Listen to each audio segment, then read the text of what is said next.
Big Boy Tuesdays are brought to you, meaning Greg Bedard is brought to you, by the Best Ford in Nashua. Looking for great deals on new Fords? Go to the Best First. Best Ford in Nashua. On the web, thebestford.com. Mazz alongside Joe Murray in for Jim Murray in our update studio. Hi, Joe. Hey. Mazz. Good, you? Greg, how bad of a problem, how big of a problem is the coaching on this team? And explain, please. I think it is the number one problem on this team. I think it is solely responsible for the loss to the Dolphins on Sunday. I thought from the approach coming into the game, as far as the game plans, especially on offense, to the in-game decisions, the end of the first half, the end of the game, there is no way the Patriots should have lost this game, no matter how Jacoby Brissett plays or what the offense does. I think this team is a mess, and it starts with the coaching, and especially I would start with just the approach in this game, primarily on offense. Okay, before we get there, do you think the coaching's a bigger problem than the personnel? It just for Sunday, yes. Oh, okay. Mm-hmm. This game, yes. Okay, for this game. Mm-hmm. Overall, as we're looking at the program, I mean, listen, I'm not disputing the coaching being a problem. I have major, major concerns, and I've said it from day one. I think Mayo was an uninspired hire. I think Van Pelt was a case of the organization cutting corners. Like, I'm not in on the staff at all. But if I'm ranking the problems, the players are first. No? The roster's first? It's got to be, yeah? Well, if you're looking globally at the team, I am. Obviously. Yes. Okay, but let's deal with the actual football and what's transpired. Fine. This fair team enough. should be 3-2 if they had capable coaches. I agree. They screwed the pooch late against the Seahawks with the approach, throwing too much. This game, they should have gone at Jerod Mayo as the head coach, and this is his job. And I heard him say across the street that he talks to the coordinators about the approach to the game and all that stuff. So he approves all of it. He should have gone into this game and said, look, we're going up against a team that scores less than we do, has Tyler Huntley at quarterback. They can't stop the run. They pee down their leg multiple times a game. All we have to do is run the ball, take care of the ball, and we will win this game. And what do? They come out, they run for 8 yards, 7 yards on the first play of the game. Then sack. Like, that right there is just, it's not good enough. I mean, even in the first half, by the end of the first half, I'm trying to look for the numbers. But anyway, at the end of the first half, despite Ramondre Stevenson running 33 yards for a touchdown on a play that was blocked like a Picasso, it was great. Second level, guys are executing, all that stuff. Despite Ramondre Stevenson running for a 33-yard touchdown, I had the Patriots drop back 17 times in the first half, including penalties. Okay, I think it's like 14 on the stat sheet, but including penalties, 17 times, and they rushed 7 times. In a game where they were leading 7-3 most of the first half. So let me I went back and looked this up. Again, 7 of their first 10 plays were passes. This was their game plan. Their game plan was to pass. Because a lot of times you get into the flow of a game and they end up with more passing attempts and running attempts or vice versa, but that's a function of the score. If you're coming from behind, you're throwing a lot, and that sort of gets the final numbers get put out of whack. So you've really got to go back to sort of the first half. Sure. In generic situations and see what they're doing. Right. What was the initial plan? And it was to throw the ball in this game. I mean, so Greg just said it. The Patriots came out. They ran for 7 yards on their first play. 7-yard gain on the ground. Pass. Sack, punt. Then they take a 7-3 lead. They're up 7-3. And as Greg's pointing out, their very next possession, up 7-3. Pass, shotgun pass, punt. They come out throwing, up 7-3, up on the scoreboard. So it's not like, a lot of times, like I said, you get down multiple scores, you got to throw. You're facing a 2nd and 20, whatever you had on the play sheet, you have to throw. Like, I get it.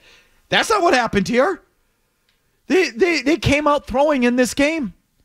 And so against a bad run defense team with their third string quarterback, et cetera, Greg. So again, how much of that is Alex Van Pelt? How much of that is Jerod Mayo? To me, it's 100% on Jerod Mayo. He is the head coach. That's what it's not like he's one of these guys with a play sheet in front of him, offensively or defensively, and he's calling the plays.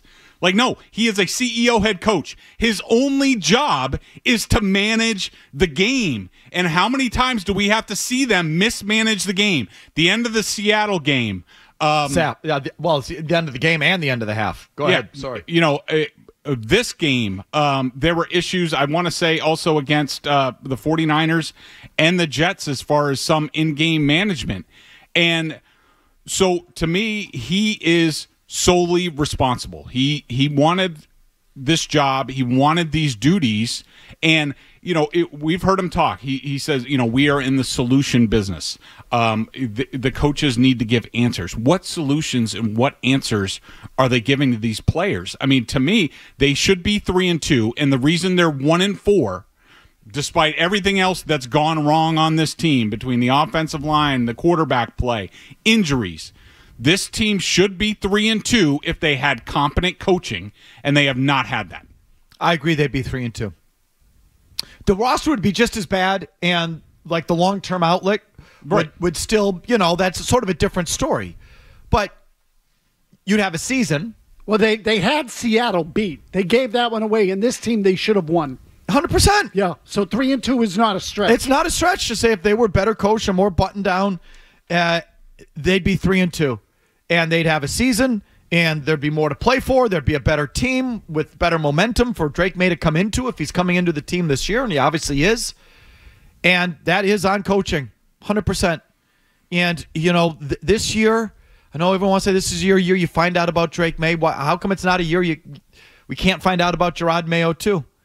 And he's obviously hamstrung by the roster he's been given. Like, that's obvious. So he's been judge him on a curve, and even on this curve that he's been judged. It's not encouraging, who's taking over this team and what the future looks with him at the helm. I mean, I had big concerns the second he was hired. Never mind what it looks 5 weeks in. And to further that, Jerod gets up there. I think, after the game, he talked about, we're obviously tough. Really? Like, Miami ran the ball down your throat. They ran for 193 yards. That team with the offensive genius over there, he actually came out after halftime and said, we can't keep throwing the ball. They ran 41 times. They dropped back 34 times. They ran the ball down your throat 7 straight times to take the lead. Is that a tough team? And they were playing from behind. They're playing from behind, and they run the ball. You're ahead, and you're throwing the ball. And then he comes out on Monday, and, because he's asked about the offense and the quarterback, and he says, defensively and on special teams, we played well enough to win that game. Really? Like, Tyler Huntley drove the ball for points on you on all 3. They only had 3 drives in the second half. All 3 drove on you, got points. Miami is giving you things. The missed field goal, the block punt. They drop a field goal snap. There's more that there were drops all over the place. Huntley's missing wide open guys, not seeing them. A lot of people will look and be like, "Oh, they only gave up 15 or 10 points, or 15 points." Ignore that. Like, watch the game. They had the ball, which is what Mayo did, by the way. He saw the 15 points. Right. He's obsessed with the fact that they can't score right now, and to the detriment of everything else. But keep going. And special teams. I'm sorry, Sly misses a 33-yarder. You have 12 men on a punt to give them a first down. You have the punter kicking touchbacks like he's getting bonuses for it. Shanked one, too. He shanks one, gives them great field position. Gave up a punt return on that shank. Yes. And what game is Mayo watching? And this is a day after where he says he watched the film. What film is he watching? So this leads me to, it's just, between the approach, the in-game decisions, and then the reaction to the games, what is he doing? Bedard writes, Did you put this on your site or just in our email? Not quite yet. I'm not quite done with my column yet. Do you not want me to read it? No, go ahead.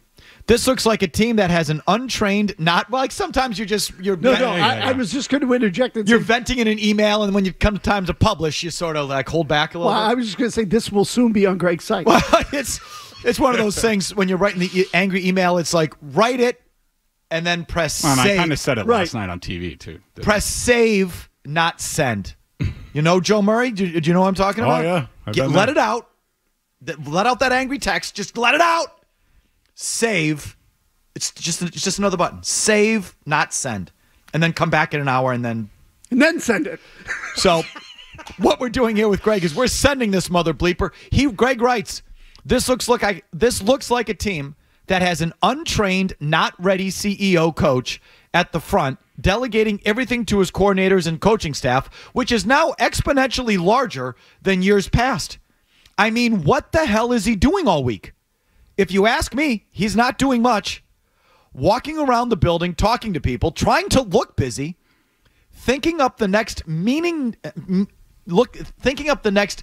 nothing corporate jargon he loves to spew, or whatever he's going to stick into the squad meeting like a mirror.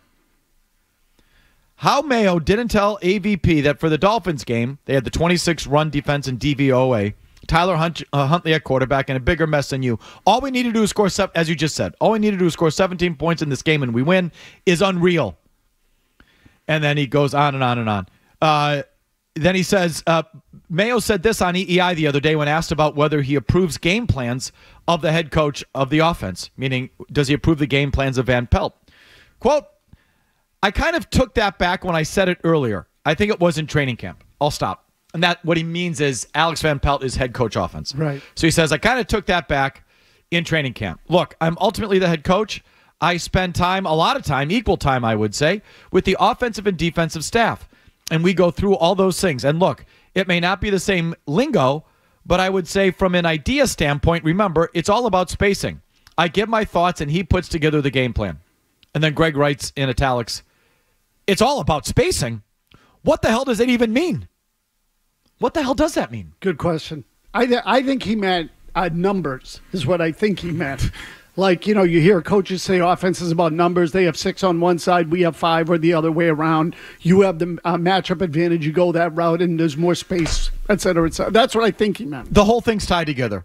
What's his vision? How does he want to play? Did he have a staff ready to go to fill it out? And the answer is no, obviously. And what's even worse is that when you have to interview for a job, these are things you need to lay out. You need to go into the owner, you need to go into the GM, and you have a plan, a PowerPoint, however these guys do it. These are my coordinators. This is my staff. These are the guys I want to hire, and this is how we want to play. Jerod Mayo never did that. Why? Because Kraft decided to hire him 4 years ago after the way Jerod Mayo caucused the people on the retreat to Israel coming home when the plane was delayed. So Jerod Mayo never had to put this together because he never had to interview. So does he have it?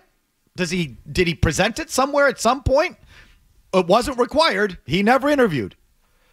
So this is sort of how the staff was filled out. I'm sure he had DeMarcus Covington in mind. That makes sense. Mm-hmm. Coached with them for a while. They got it. No problem. But the offensive guys, he had no plan. And he never had it. He never had to put it together because he never had to interview for the owner because the owner already handpicked him. This is why you're at where you're at. So I'm sorry, Greg. I just hogged your segment and wrote half your column for you. But feel free to use all that stuff. Okay. But one thing additionally that I wanted to point out about we're definitely tough and how the Dolphins ran the ball down their throat.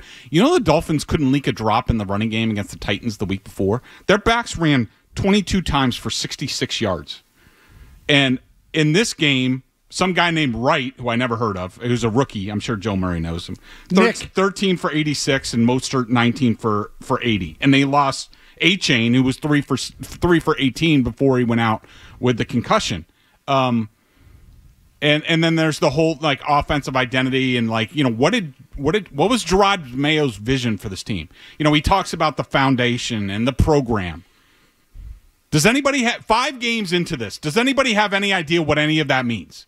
What is the don't know. identity of this team? I thought we had it after week 1 and week 2. I know. Take him to the hill. Be careful with the But ball. apparently that wasn't good enough. Now we're hearing. Apparently that's not sustainable. Not sustainable. As he said, not sustainable. And now they're getting run on in the second half because, as Mayo admitted, they're fatigued. And I would just say parenthetically, part of the reason you're fatigued is because your offense isn't staying on the field because you're deciding to throw the ball. And you have defenders making jackass penalties and punt teams with 12 men on the field giving the team first down. That also factors in. If you like that clip, check out more videos from Felger Mazz here. For more Patriots analysis and opinion, hit this playlist. And for all the latest from the Sports Hub, download the app at 985thesportshub.com.